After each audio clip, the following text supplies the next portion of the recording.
So in this next video, what we will be doing is we will be quantifying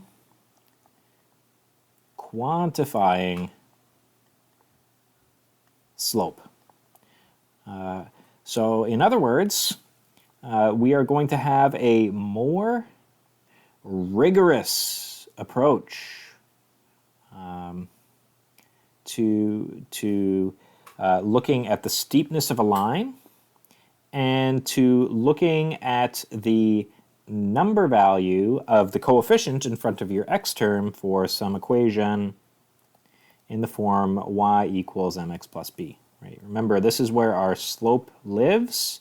So whatever number value m is, that is the number value of our slope. And really what we're going to look to do here is to look at some graph and to quantify the steepness so that we can then find the m value from the graph. So let's do that. So what is the slope? Our goal is to find the number value of the slope for this line.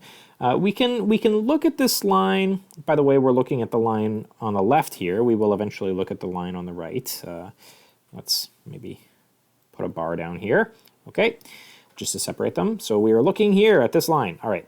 So for this particular line, we can see it goes up and to the right. So if we were to draw some little human who can only travel to the right, we know that they would be going uphill.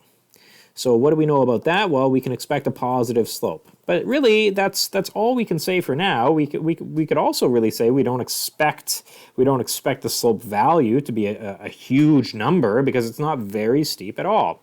But what is that number? That's the goal. That's the goal of this particular lesson, is to find the number. So what we can do here is we can look at something called rise over run. So let's maybe start at this point right here. This is a clear point where we can start.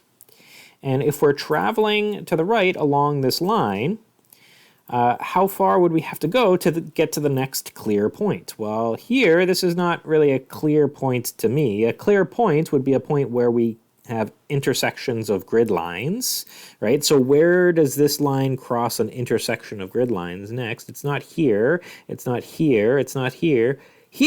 Here we have another point where the line crosses an intersection of grid lines, so that's another clear point, right? We can clearly label what these points are. For example, this would be a horizontal value of 0, an x value of 0, a y value of negative 1, 2, 3, so negative 3.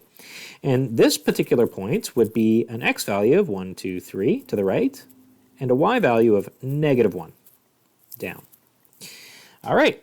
So what is this idea of rise over run? Well, let's say we are going from point A to point B. If we're doing that, how far up would we have to travel? Let's try a different color here. Let's see if I can get a different color out of this. Whoa, okay, let's do blue. Okay, we'll do sky blue. So how far up do we have to go to get to this point? Well, clearly we would have to go this far up, then we would be level with this next point. So we have to go this far up, and we have to go this far across. All right. So if we have to go this far up, how much are we rising to go from point A to point B? How much are we rising? Well, we're rising by 2 units. So we could say our rise is 2.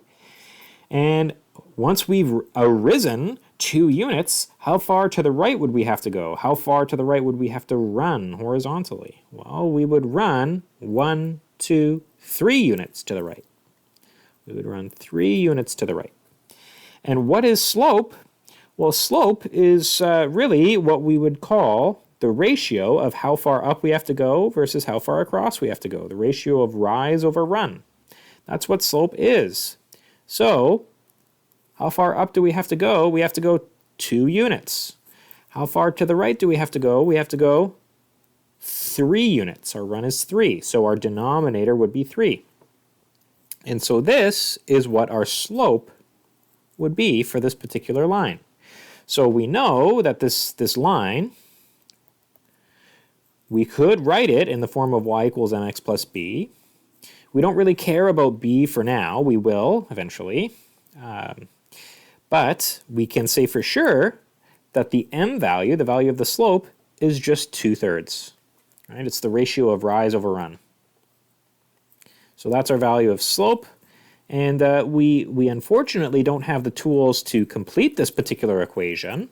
A spoiler alert is that the b value would be -3, and then we would have the full equation of that line. For now, all we can really find with what we've been taught is just the value of the slope so far. But that is a very powerful thing indeed, to be able to quantify the slope of a line just from some graph, right? Then we can start to write the equation that describes that line as well.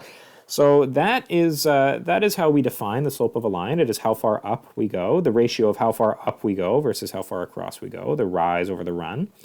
Let's try quantifying the steepness of this particular line on the right here and see if we can apply the same rules. So we want to know the slope of this particular line.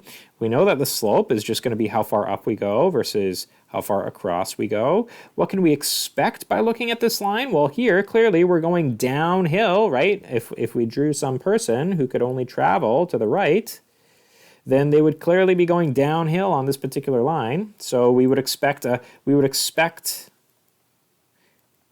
negative slope.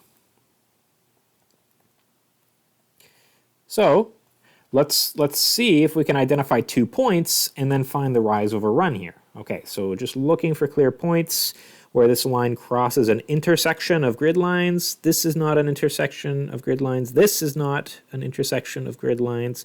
Still haven't found an intersection of grid. Here is an intersection of grid lines. This is a clear intersection of grid lines, so it's a clear point. Let's call it a name. We'll call it point A. What are the coordinates of point A? Well, the x value is 0, right? It lies right on the y-axis, and the y value is just 1 unit up vertically. So 0 and 1 are the coordinates of that point. All right, but we need 2. We need 2 clear points to find slope. So let's continue looking for a point on this line that crosses an intersection of grid lines. This doesn't cross an intersection of grid lines. This doesn't. This doesn't. Here we go. This is another point on the line that clearly crosses an intersection of grid lines. Let's call this a name. We'll call it B because we're not feeling very imaginative. Its x value is clearly 2. And its y value, well, how far down do we have to go? From the x-axis, we have to go 1, 2, 3, 4 down. We have to go 4 units down.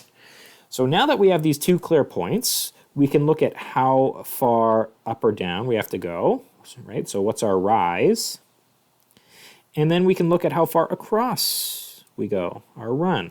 I like to always look at rise first and then run second. It's good to have a systematic way to do this, but you don't have to look at it that way. So what is our rise here? Well, let's count the units. Let's count the units. Our rise is, we're from point A to point B, we're going down by 1, 2, 3, 4, 5 units. So we could say our rise is 5. But wait, are we going up or are we going down? Well, clearly we're going down here. So we would say our rise is -5 because we are going down from point A to point B. So our rise is -5. What about our run? What about our run?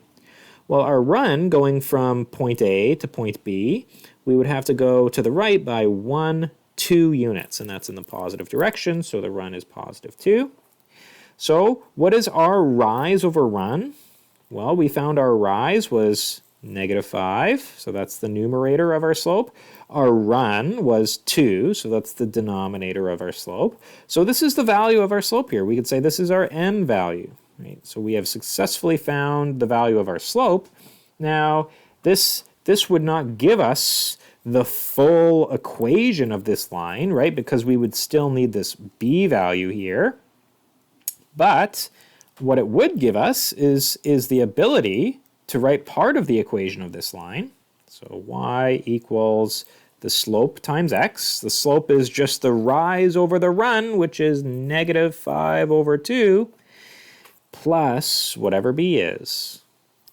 So here we are able to look at some line that has been graphed, and we are able to then look and see what part of the equation must be for this particular line. A spoiler alert here is that the b value here would just be positive 1. So the equation that describes this line would really just be y equals negative 5 over 2x plus 1. And we'll find that finding the b value is actually not nearly as difficult as finding the slope value, the m value. So we have done most of the learning here. If you are starting to find that you are understanding this, we have done most of the learning here for understanding how to create some equation from some line that is given.